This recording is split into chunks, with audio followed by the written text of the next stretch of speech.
Evidentemente nuestra posición está más cercana a la posición de don Randall en el día de hoy, siendo que somos los proponentes del proyecto, y sí creemos que a como evoluciona la delincuencia, también nuestras leyes, nuestra policía y nuestras leyes deben evolucionar. El mismo don Randall habló de las grandes diferencias que existen entre el sicariato de hoy en día y el que se daba hace algunos años. Mencionó algunos elementos muy interesantes que pues creo que refuerzan nuestra posición de que deberíamos pensar en un nuevo tipo penal, como se hizo con el femicidio tiempo atrás, por ejemplo, siendo que se estaba dando en el 2021 una cantidad pues terrible desde hace muchos años de casos de femicidio, y así se actualizó la ley. Y creemos que, siendo que incluso el término sicariato, todos tenemos claro que no es un término coloquial, no es algo que se habla coloquialmente cuando se trata de un homicidio a sueldo, sino que ya está hasta en la Real Academia más que claro el término sicariato, el término sicario y demás. Entonces, en esa línea, yo quisiera pues decirles que todos los aportes sí nos llevan a un análisis más profundo del proyecto. Lo que proponía el señor presidente de esta comisión de hacer una mesa de trabajo me parece muy atinente, porque en todos los casos que han venido acá a hablar de este proyecto de ley, los que están a favor de crear un nuevo tipo penal y los que están en contra, todos han hecho aportes, me parece que muy interesantes, y creo que hay que trabajar en ellos. Yo quisiera básicamente preguntarle a don Randall dos cosas particulares. Usted ha hablado de cambios, los mencionó muy claramente y creo que nos ha dejado pues muy abierto el panorama, pero quiero hacerle otra pregunta.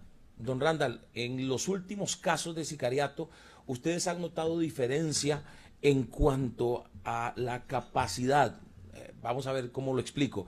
En cuanto a la certeza o en cuanto a el que los delincuentes a la hora de ejecutar el crimen, los que asesinan específicamente, si siente que hay diferencia que podría demostrarnos que están más capacitados que hace algunos años en cuanto a la hora de ejecutar el delito, el asesinato. Sí, claro. De hecho, en el último caso que tuvimos, que fallecen dos personas en Parrita, en un taller, los ejecutores o los perpetradores, en este caso, pues habían alquilado una cabina cerca del sitio para conocer, para saber las formas de movilización, para saber también las vías de escape, etcétera, y que generalmente, si no es por una situación coyuntural como la que se dio, que nosotros le íbamos a llenar al día siguiente a esos mismos que ejecutaron estos perpetradores, pues difícilmente de pronto se hubieran podido atrapar. Pero aquí hay un cambio importante. Ahorita los grupos criminales están viéndose como una empresa delictiva, y eso es quizás lo más llamativo de todo esto. Ya hay, digamos, personas dentro de una misma agrupación que se dedican a labores muy específicas. Unos venderán drogas, otros conseguirán armas, otros buscarán medios para poder cometer el ilícito. Me refiero a vehículos, transporte, me refiero a poder obtener tarjetas SIM, teléfonos para poder comunicarse. Entonces, esto ha evolucionado tremendamente en los últimos 5 años, y es un tema que nos está afectando grandemente. Usted ve la cantidad de homicidios por sicariato según o ajuste de cuentas, que viene siendo lo mismo.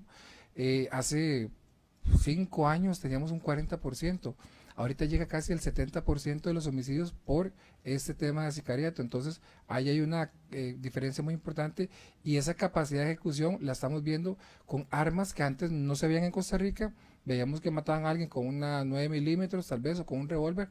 Ya nadie mata con un revólver aquí en sicariato. Ahora estamos hablando de armas AR-15, AK-47, armas de repetición que son bastante letales. Lo que dice don Randall, me parece a mí, nos demuestra que el sicariato, más que un nuevo tipo penal, que lo es y que debería serlo en el Código Penal a nuestro criterio, es un fenómeno delictivo en el cual ya hay empresas organizadas que incluso reclutan, por lo que también vino a decir aquí el ministro de Seguridad, que incluso reclutan, policías, ex policías y aún funcionarios judiciales, por lo menos según lo que dijo aquí también don Mauricio Boraski.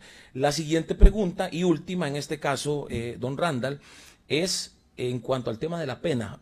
El ministro de Seguridad habló de que, según su criterio, debería establecerse pena máxima para el sicariato. ¿Usted qué opina? ¿Lo mantendría como está, hasta 35 años, como está en homicidio calificado, o consideraría que es, o sería una buena idea, por lo menos que discutamos la posibilidad de aumentar la pena e incluso llevándolo a la pena máxima? cuando uno ve cómo han resuelto los países a nivel internacional sus problemas, generalmente aquí en Centroamérica pues se refiere al modelo Bukele en El Salvador. Hay otros modelos, digamos, que son intermedios, que no necesariamente tienen que hacerse todo lo que se ha hecho en El Salvador, que evidentemente hay un tema ahí de garantías individuales y sociales, etcétera. Uno ve Italia en los años 90 estaban sumidos en una crisis tremenda con todas las mafias italianas, las familias italianas que estaban en mafia, y ellos idearon un concepto intermedio que se llama cárcel dura. La cárcel dura es que a los cabecillas, a las personas que forman parte de un grupo criminal, a diferencia de los demás miembros de un grupo, sí los metían en una cárcel, digamos, diferenciada. Aquí, digamos, sería la reforma, pero allí tenían, digamos, imposibilidad de comunicarse con el exterior tan fácilmente. Si querían hablar con alguien, tenía que estar otra persona presente, o se grababan las conversaciones, etcétera. Todo una situación muy diferenciada que llevó de alguna forma a que Italia se quitara esa situación de encima tan grave de homicidios, que mataban jueces, mataron fiscales, etcétera.